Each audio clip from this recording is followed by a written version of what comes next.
Bom, e o Brasil registrou nas últimas 24 horas 1.910 mortes por coronavírus.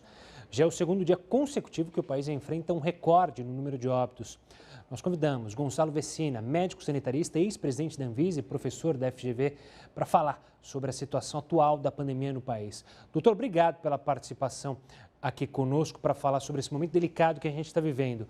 A primeira pergunta que eu faço ao senhor é justamente esse momento de aparente descontrole da pandemia aqui no Brasil e a expectativa de novos contratos da vacina. Isso pode atrapalhar, ou seja, a vacinação pode não ser tão eficaz nesse descontrole que a gente vive, ou isso é uma preocupação temerária minha?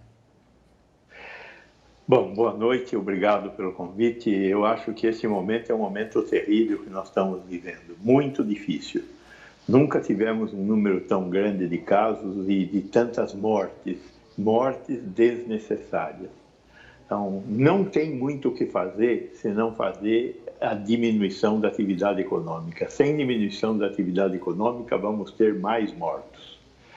A questão que você coloca, ela é importante do ponto de vista de que quanto mais doença eu tiver, mais variações eu poderei ter. E aí há a possibilidade, no futuro, das vacinas que existem hoje não funcionarem. Esta é a preocupação. Mas a compra de vacinas pelo Ministério é muito positiva, porque isso permitirá que, em vez de terminar de vacinar em dezembro, como é o que eu imagino que vai acontecer sem essa compra adicional, nós talvez possamos terminar de vacinar por volta de setembro, se todas essas vacinas que estão sendo anunciadas como serem compradas da Janssen e da Pfizer forem compradas. E nós estamos vendo o resultado da vacinação na Escócia e em Israel, que são países pequenos que já têm alta cobertura de vacina. O número de casos caiu muito rapidamente. Então, é importante vacinar. Agora, enquanto não temos vacina, porque eu estou falando que essas vacinas vão chegar no segundo semestre, não tem vacina para entregar agora. Nós vamos contar de agora até o início do segundo semestre só com as vacinas da Fiocruz e do Butantan. Só em termos, são 30 milhões de doses por mês a partir de março. Mas é importante, enquanto isso, nós mantermos distanciamento e isolamento social. Infelizmente, os próximos 14, 15 dias, nós vamos ter prejuízos importantes no comércio. Mas vamos salvar vidas que poderão movimentar a economia no momento seguinte. É isso que eu acho que a sociedade tem que entender. E parar de desrespeitar o uso de máscara, parar de desrespeitar a necessidade de distanciamento social, parar de desrespeitar a necessidade de não ficar em ambientes sem ventilação. Se o povo não participar, nós não vamos ter como colocar as coisas nos eixos novamente. O pessoal da saúde está no fim, não tem mais como segurar esses pacientes. Estão sofrendo muito, porque não tem aonde pôr pacientes. No Rio Grande do Sul, o melhor hospital do Rio Grande do Sul está alugando container para guardar mortos. Isto é muito difícil. Então nós, população, temos que fazer a nossa parte também. Claro. Doutor Vecina. Boa noite, Heródoto. No momento de pico como esse que o senhor acabou de descrever, e uma situação real, não está fazendo falta os chamados hospitais de campanha, que foram montados, mostrados e desapareceram, não vi mais nenhum? Veja, Heródoto, você está certo. Agora, uma coisa que eu acho que vale a pena a gente perguntar ainda, os hospitais de campanha foram pouco utilizados, eles eram caros. Não dava para mantê-los funcionando com a redução do número de casos. Então, eles foram desativados. Seria o caso de reativá-los agora? Eu acho que também não. Eu acho que o que nós temos que fazer é reduzir o número de casos e não necessariamente ficar aumentando o número de leitos para conseguir encontrar a nossa falta de preocupação com encontros, a nosso relaxamento social com o número de leitos. Então, o governo do Estado de São Paulo está conseguindo criar mais 500 leitos. Estes 500 leitos, com a redução do número de casos, deverá dar conta das necessidades.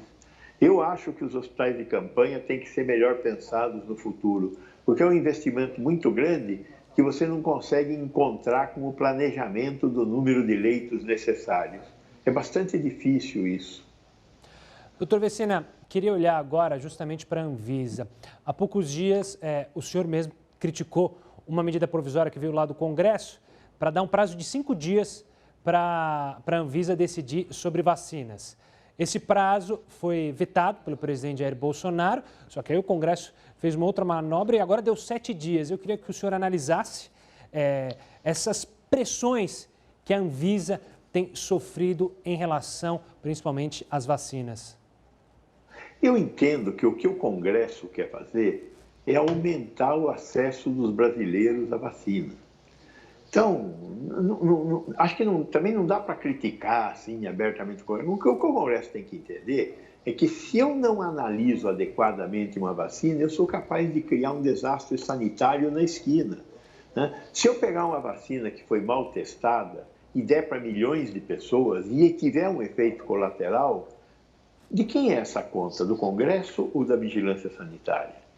Então, principalmente, se essa vacina não foi aprovada previamente em outras agências, como a dos Estados Unidos, da Inglaterra, da Agência Europeia, do Japão, não dá para aprovar aqui. Eles querem que a gente aprove uma vacina que foi aprovada na Agência de Vigilância Sanitária da Rússia ou na Agência de Vigilância Sanitária da Índia. São duas agências ruins. A agência da Argentina também perdeu muita capacidade nessa destruição do Estado argentino. Então, essas agências hoje não estão à altura da Anvisa e da análise da segurança e eficácia de um produto que não pode fazer mal. Vacina é um remédio que eu dou em gente sã, em gente que não está doente. Então, tem que ser absolutamente segura. Então, eu entendo a busca do Congresso, mas essa busca tem que ser, por exemplo, pegar a vacina da Janssen, pegar a vacina da Pfizer, que foram testadas no mundo inteiro, estão aprovadas nas maiores agências do mundo. Agora, pegar uma vacina que nem fez fase 3, como é o caso da Bharat BioNTech da Índia, ou pegar uma vacina como Sputnik V, que foi aplicada na Rússia, porque na Rússia tem um czar que manda e toma as decisões que quiser e ninguém diz não. Então, não dá.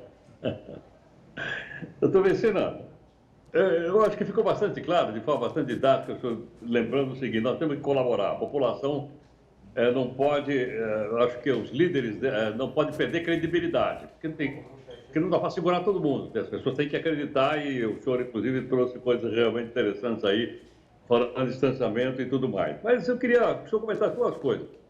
Mesmo com a diminuição da atividade econômica, o que nós vamos fazer com o transporte coletivo, com os trens cheios, com os metrôs cheios, com os ônibus cheios? E mais uma coisa que eu estou sabendo agora. Nesse fechamento agora anunciado pelo Estado de São Paulo, não foram fechados os estádios. Os jogos de futebol vão continuar dizendo que ali há distanciamento, vamos dizer assim, sanitário. Veja, eu acho que o governador cometeu alguns equívocos. O principal foi demorar muito tempo para chegar neste ponto que nós chegamos. Ou seja, tinha que ter decretado essa medida de isolamento social antes. A questão do transporte coletivo tem que ser resolvido pelos prefeitos. Quer dizer, ou nós aumentamos o número de ônibus, né, ou pelo menos nós vamos ter que tomar medidas do tipo: só pode viajar no ônibus gente em pé. Agora, metrô e trem, se eu disser que metrô e trem não pode aglomerar, vai aglomerar fora da estação. O que é pior?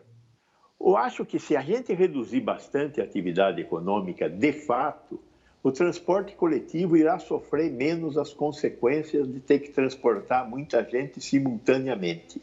Essa é a expectativa. Agora, os prefeitos e os responsáveis, aqui no caso do Estado, pelo metrô e pelo sistema de trens urbanos da cidade de São Paulo, vão ter que ficar muito atentos nessa questão da circulação dos trens e como os trens circulam. Agora, milagre não dá para fazer, Heródoto, não tem como. Nós sabemos que nós vivemos numa cidade muito distópica, muito fora do comum. Não é normal uma pessoa viajar 4 horas por dia para ir e voltar do trabalho. Isso é errado. Essa é uma coisa incorrigível. Isso é anormal, sempre foi. Está caindo a ficha agora, mas é um erro que nós vamos ter que tentar melhorar no futuro dessa cidade se a gente conseguir civilizá-la um pouco.